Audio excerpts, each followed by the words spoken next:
Muy buenas. Iniciamos la parte 4, reconocimiento e identificación de materiales peligrosos, tema 4. Bueno, hemos visto varios contrastes del tema. No he querido profundizar en contrastes que no tienen que ver directamente con la investigación de incendios. Creo que el tema es bastante amplio y hay gente que es bastante especialista en el tema. Así que, al menos yo desde mi punto de vista como especialista en seguridad industrial, y como especialista también en el tema ambiental, creo que hay que hacer hincapié en puntos claros en este caso. Y creo que la parte de reconocimiento, de identificación es clave. Tal vez sea un poquito latero, tal vez sea un poquito pesado el tema, pero definitivamente creo que es uno de los temas más claves de este tema. Entonces voy a partir hablando un poco de las formas de cómo nosotros detectamos la presencia de un material peligroso. Y bueno, la forma más fácil de detectar, eh, casi volviendo al tema de, de metodología de la investigación, cuando hablábamos de Platón, cuando hablábamos de Sócrates, cuando hablábamos de Aristóteles, de que ellos percibían el mundo a través de los sentidos, el mundo real, el mundo tangible, según al menos Aristóteles. Eh, y bueno, aquí están los sentidos, básicamente, ¿no? Ver, oír, oler, saborear, sentir. Eh, Son las formas en las que nosotros podemos detectar la presencia de un material peligroso. Si nosotros, a ver, ¿cómo ver un material peligroso? Eh, por ejemplo, eh, podemos ver un derrame, podemos ver un derrame o algo que está ardiendo. Oír. ¿Cómo se escucha un material peligroso? Eso es interesante.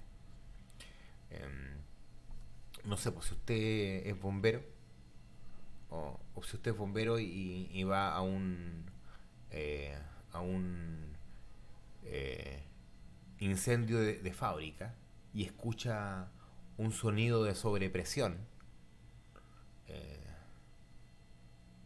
algo así como un... Voy a hacer un poco voy a recurrir a la onomatopeya, discúlpenme. Pero si usted escucha un... algo así, así suena un material peligroso. Suena a sobrepresión. Olfato, tal vez un olor químico, un olor a hidrocarburo, pero hay que tomar en cuenta de que hay materiales peligrosos que no tienen olores. Eh, bueno,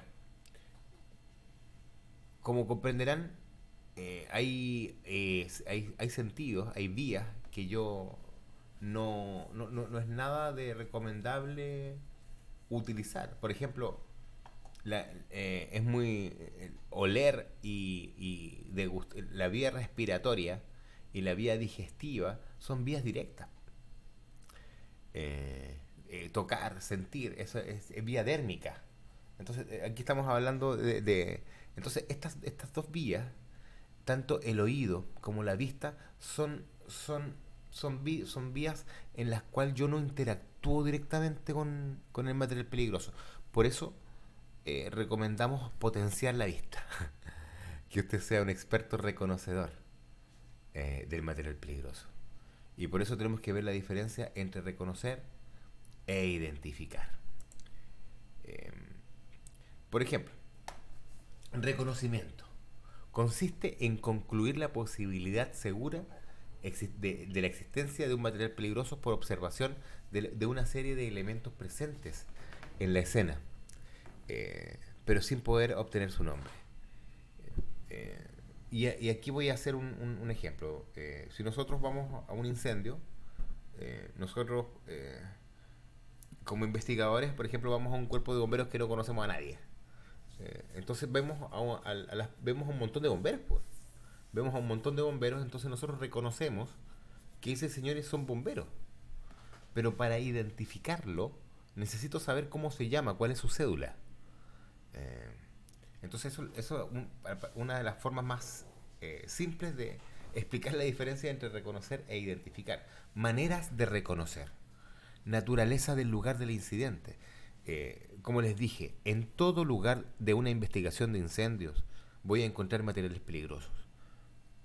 Pero si voy a una escena de incendio de una fábrica, como las que les mostré al principio, evidentemente que tengo que tomar la precaución de que voy a encontrar sí o sí, o sea, voy a encontrar otro tipo de materiales peligrosos. Formas y características de los contenedores. Por ejemplo, todo lo que se almacena sobre presión tiene una forma específica. Placas de OT.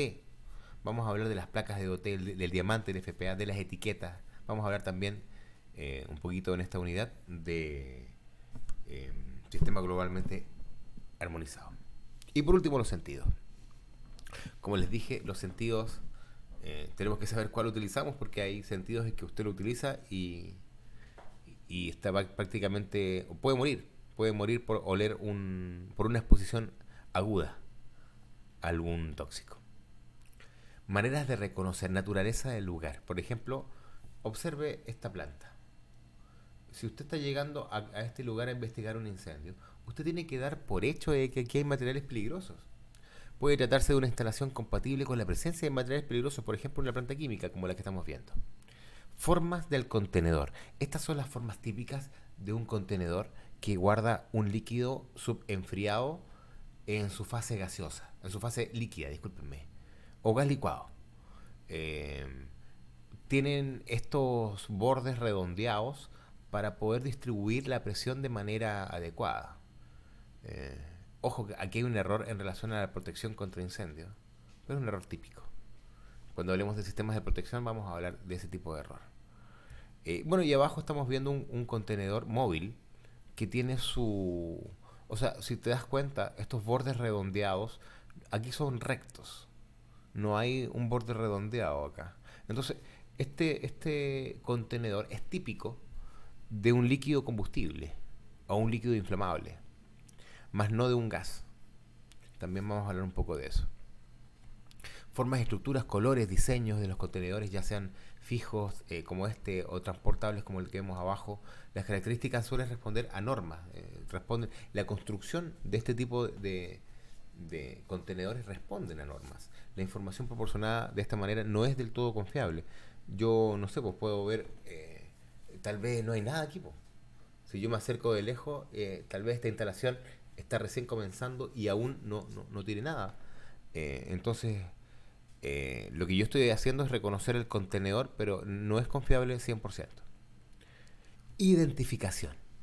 Conocimiento del nombre de la sustancia o el material peligroso. Número ONU, que es como el número de cédula. El nombre de la sustancia. Documentos de transporte de embarque como la MSDS, que también hablaremos, y la hoja de seguridad, que es la MSDS en realidad. La hoja de transporte es otra. Identificación basada en símbolos. Primero tenemos que tomar en cuenta de que ya hicimos un reconocimiento y estamos pasando a identificarlo. Ya sabemos que es un material peligroso, pero no sabemos cuál es.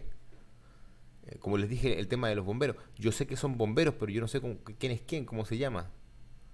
Entonces si yo digo, este hombre es un bombero, yo lo estoy reconociendo. Pero si digo, este hombre es un bombero, se llama Juan Pérez y su cédula es tanto, tanto, tanto, ahí lo estoy identificando. Entonces aquí tenemos una identificación basada en símbolos, formas, colores, números, que es un poco de lo que vamos a hablar en esta unidad. Existe una primera respuesta en materiales peligrosos, ¿no? Que tiene que ver con todas las agencias de respuesta, con los primeros respondedores, que son bomberos, y hay que tomar en cuenta de que nosotros, como investigadores de incendios, no somos primera respuesta regularmente. Somos personas que vamos a llegar a una escena que se supone está asegurada. No por eso no vamos a hacer todo nuestro procedimiento de seguridad para poder determinar si eso es cierto. Y de encontrar un material peligroso en el lugar voy a tener que entender de que tengo que tomar una decisión frente a la procedencia, a si procede o no la investigación en relación al parámetro de seguridad. Bueno, los números ONU. La Organización de las Naciones Unidas, con base de riesgo, elaboró una lista de nombres que tienen que ser transportados asignándoles un nombre que va desde el 1001 hasta el 9500. Ojo, hay casi 150.000 nuevos productos químicos que se producen cada año. Y este listado de la ONU es la forma de regularizar y de ponerle nombre y apellido a la sustancia para identificarlo. Hay que entender que existe mucha sustancia con nombre comercial, con nombre de fantasía. Entonces, por mucho que sea un nombre de fantasía, tiene que ponerle el número de la sustancia correspondiente para poder identificarlo. Esta es una forma también en la que se utiliza para responder frente a los materiales peligrosos, que es una guía. Creo que hay una versión 2020. eh, y esta es una guía que se produce con estos tres países, México, Canadá y Estados Unidos, principalmente por la gran cantidad de transporte comercial que tenían entre ellos. Y aquí está, bueno, esta es la anatomía de esta guía. Hay una descripción del documento, después se dice cómo usar la guía, eh, contenidos, precauciones, a quién llamar, y aquí la sección, aquí la parte más importante es la sección amarilla, la sección azul, la sección naranja y la sección verde. La sección amarilla están las sustancias en orden alfabético, con el nombre. Eh, Discúlpeme, la sección amarilla tiene el número, el número de ONU, lo que acabamos de ver acá. Este número está ordenado en la sección amarilla y en la sección azul está el nombre de la sustancia por orden alfabético. La sección naranja son las guías genéricas de respuesta de emergencia. Esta guía te entrega algunas respuestas para que tú puedas actuar en un caso inicial. Como les dije, los investigadores de incendio no pertenecemos a este mundo de los primeros respondedores. Sin embargo, tenemos que saber y tener el suficiente conocimiento y habilidad de poder reconocerlos. Bueno, voy a dejar hasta aquí el análisis de la guía de respuesta. Usted le vamos a hacer llegar una copia porque esto es algo gratuito que se reparte y usted tiene acceso también en internet.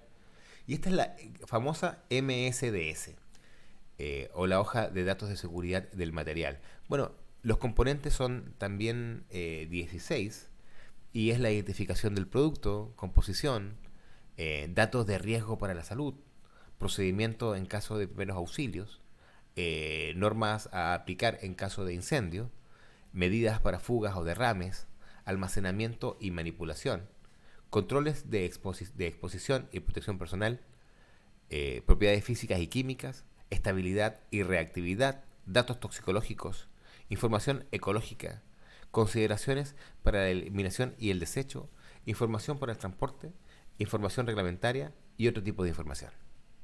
Estos datos son los que trae esta hoja de seguridad, que esto es como la partida de nacimiento del producto. Desde la fábrica, desde el fabricante del producto tiene que salir con esta partida de nacimiento, que es lo que acompaña al producto hasta que llega al lugar donde se va finalmente a utilizar, ¿no? Se va a industrializar de alguna manera. Y estas hojas deben acompañar siempre al transporte. Vamos a hablar de la norma NFPA 704 que tiene que ver con el rombo, el famoso rombo NFPA. Algunas normas nacionales lo han adoptado como norma nacional, como el caso de Ecuador, como el caso de Chile. Eh, y esta forma de identificación de materiales peligrosos tiene que ver con identificar acopios. Esta norma no es una norma aplicable al transporte. Por ejemplo, los números de OT de Naciones Unidas son normas de transporte. Estas son normas de almacenamiento. Esto es importante tenerlo muy en claro, sobre todo cuando hacemos aplicación de la norma. Entonces vamos a explicar un poquito de qué se trata. Es un rombo que tiene 4 subrombos dentro, cada uno con un color distinto y con una significación distinta.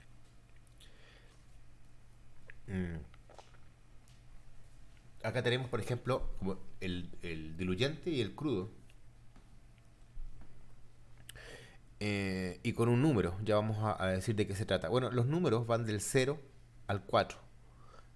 0 es el menor factor que se le puede asignar a este criterio. Son 4 criterios en realidad. Y los criterios son los siguientes, ¿no? El azul tiene que ver con la salud, el rojo tiene que ver con la inflamabilidad, el amarillo tiene que ver con la reactividad. Ojo, la reactividad, no la radioactividad. Cuando hablamos de la reactividad, estamos hablando de la estabilidad del producto. Y en el blanco se entregan ejemplos, algún tipo de riesgo especial, ¿no? ¿Y a qué nos referimos con riesgo especial? Nos referimos a este tipo de riesgos, por ejemplo, cuando estamos hablando de un oxidante, de un ácido, de un álcali, de un corrosivo. Cuando vemos una W tachada, lógicamente no usar agua. A eso nos referimos. Entonces, eh, cada espacio, por ejemplo el rojo, tiene estos factores, desde el 0 al 4. Y tienen que ver con la inflamabilidad. 0, no hay peligro de inflamabilidad. Y el tipo leve, medio, alto, muy alto. Y asimismo, peligro para la salud y la reactividad. Esto es la inflamabilidad. Esto ya lo vimos. Sistemas de identificación NFPA, que son los riesgos especiales, los blancos, los que están abajo del rombo. Sistema de clasificación e identificación de las Naciones Unidas, estos son los famosos rombos de transporte. Algo que vamos a ver también de manera muy rápida porque este no es un curso específico al respecto. Está dividido en 9 subtipos, en 9 clases. Y cada clase está dividido en subclases también. Algunos 5 o 3, en alguna una sola. La primera clase son los explosivos. Y está dividido en 5 divisiones distintas, cada uno con sus propias características de la misma división. Y aquí podemos ver que este rombo de transporte, no es el rombo de almacenamiento, tiene un color, tiene un pictograma, tiene unas palabras y tiene un número. El número es la subclasificación. 1 porque pertenece a la clase 1, explosivos. Y 1 porque es la subclasificación 1 de las 5 subclasificaciones que comprende este grupo. Gases.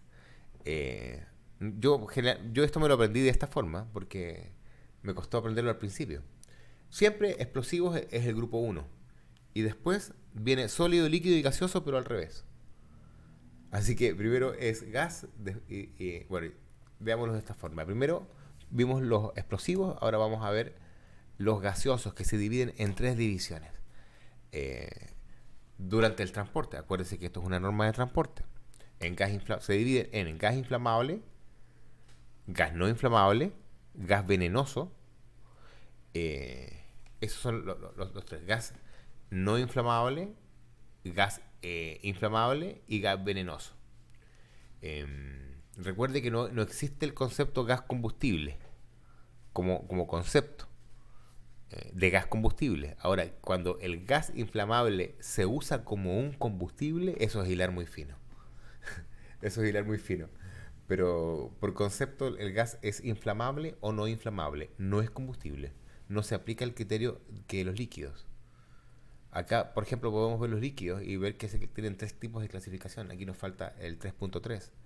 Y las clasificaciones de los líquidos tienen que ver con el punto de inflamabilidad.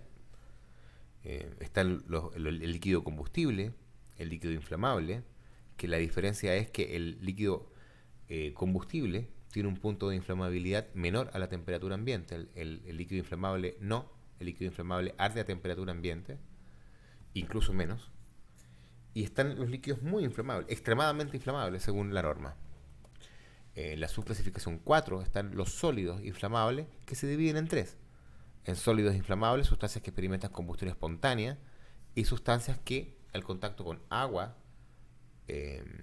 desprenden gases inflamables. Entonces, yo nunca he estado muy de acuerdo con el concepto combustión espontánea, pero estos son la subclasificación del grupo 4, o la clase 4, que son los sólidos inflamables. En la subclasificación 5 vienen los oxidantes. Y esto sí es importante para la investigación de incendios porque nos vamos a dar cuenta de que existen sustancias que son muy distintas al oxígeno, sin embargo, son suficientemente adecuadas para mantener una combustión, incluso en ambientes donde no hay oxígeno. Estos son, bueno, los oxidantes, los peróxidos orgánicos, son las sustancias que, por naturaleza propia, ya contienen oxígeno dentro de su composición. El grupo 6, sustancias tóxicas, venenosas o infecciosas. En el subgrupo 1 están lo venenoso y lo tóxico. Y en el subgrupo 6.2 está lo infeccioso. En esta clase 6, que son las sustancias venenosas e infecciosas. En el 7 encontramos los grupos radioactivos que se distinguen según la radiación que desprenden durante su transporte. Y hay varios subtipos. Y que también dependen, insisto, de la cantidad de radiación que se recepta a 1 metro de distancia de la fuente. Finalmente, bueno, no finalmente, 8 es corrosivo. Son líquidos que tienen la propiedad, son líquidos o sólidos, ojo, que tienen la capacidad de causar lesiones. Tenemos, por ejemplo, cuando hacemos investigación de incendios en vehículos o en algunos procesos industriales, tomar en cuenta de que existen fluidos que nos pueden dañar en ese sentido. Y el 9, que es el comodín, que son las sustancias varias. En este grupo figuran las sustancias que no caben en ningún otro tipo de clasificación y tienen este tipo de rombo. Ojo, todo lo que acabamos de ver hasta ahora son rombos de transporte, distinto a la norma NFPA del rombo que tiene que ver con el acopio. Sistema globalmente armonizado. ¿Qué es el sistema globalmente armonizado? Bueno, este sistema establece criterios armonizados para clasificar sustancias, mezclas con respecto a los peligros físicos para la salud, para el ambiente. Incluye además elementos armonizados para la comunicación de peligros con requisitos sobre etiquetas, pictogramas, fichas de seguridad. Y quiero hablar un poco de esto en realidad, porque quiero decir que esto es un tema relativamente nuevo, lleva pocos años en funcionamiento. Y ha servido para unificar algunos criterios. Resulta que antiguamente había un desorden en relación a cuáles eran los pictogramas adecuados. Europa tenía una norma, Asia tenía otra norma, América tenía otra norma. Entonces el sistema globalmente armonizado ha llegado a hacer eso. Ha llegado a unificar estos criterios y a entregarnos un entorno de trabajo más claro. ¿A quién está dirigido? Está dirigido a aplicar a todos los productos químicos, excepto aquellos productos que están regulados a través de sus propias leyes. Estos productos son farmacéuticos, aditivos alimentarios, artículos cosméticos, residuos plaguicidas en alimentos. Y esto es importante porque finalmente este es el sistema que más cerca está del investigador de incendios, finalmente. El público al que está dirigido el sistema globalmente armonizado son los consumidores del producto químico, los trabajadores relacionados al sector transporte y a los que brindan apoyos de emergencia. ¿Para qué realizar el cambio? Como les expliqué, lo más importante es la unificación de los criterios. Antes teníamos un cuadrado anaranjado. Ahora son rombos blancos con bordes rojos, con un fondo blanco y un pictograma negro. Eso es ahora. Ya esto no va. Ahora es así el pictograma. ¿Cuáles son las ventajas finalmente del sistema? Bueno, las ventajas ya se las dije. Teníamos distintas formas de comunicarnos y este sistema viene a unificar los criterios. Aquí hay una clasificación de peligro según el sistema globalmente armonizado. Recuerde, es importante, el sistema globalmente armonizado se aplica a sustancias puras, a soluciones diluidas y a mezclas. La clasificación de los peligros se realiza considerando las propiedades intrínsecas peligrosas de las sustancias o mezclas.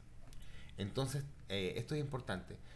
Antes de seguir, según lo que hemos hablado del sistema globalmente armonizado, ¿está bien esto? ¿Esto es correcto? No, esto no es correcto. Eso es un error. Por eso hay que dejar en claro bien de qué se trata, qué es lo que viene a modificar. Esto Esto no se modifica, esto queda tal cual. Esto no ha cambiado. Esto no viene a cambiar esto. Esto viene a cambiar estos cuadrados anaranjados. Bueno, vamos a ver aquí un poquito de la etiqueta, cuáles son las etiquetas nuevas. Pero finalmente así quedan, ¿no? Estos son los pictogramas que tiene el sistema globalmente armonizado. Tenemos aquí explosivo, con esta piedrita como estallando, inflamable, la llamita, comburente, gas a presión, irritante narcótico sensible cutáneo. Esto significa que es peligroso al ambiente. Eh, Hay una espiga de trigo que significa que contamina alimentos. Tóxico, oxidante, mutagénico, cancerígeno, sensibilización respiratoria, tóxico, reproducción, corrosivo. Estas son las etiquetas de los pictogramas actuales. Bueno, y esta es la forma en la que podemos ver la aplicación de la etiqueta. Por eso es tan importante para el investigador de incendios. Porque tiene que saber leerlo, la etiqueta, tiene que saber entender qué significa el pictograma. La idea es que el pictograma te hable antes de la etiqueta. Y entender de que si tengo un montón de esto en una bodega, necesito asegurar el área antes de trabajar ahí. Otra etiqueta, también siguiendo el mismo patrón de respeto al sistema globalmente armonizado. Aquí incluso incluye un número ONU, esto es transporte, ¿no? Este número de Naciones Unidas es transporte y este rombo también es de transporte, corrosivo. Y aquí tenemos los pictogramas del sistema globalmente armonizado. Entonces, señores, la pregunta de oro, ¿cómo? ¿Qué es lo que yo voy a identificar aquí adentro? ¿Cómo yo voy a identificar cuando tengo un material peligroso aquí adentro?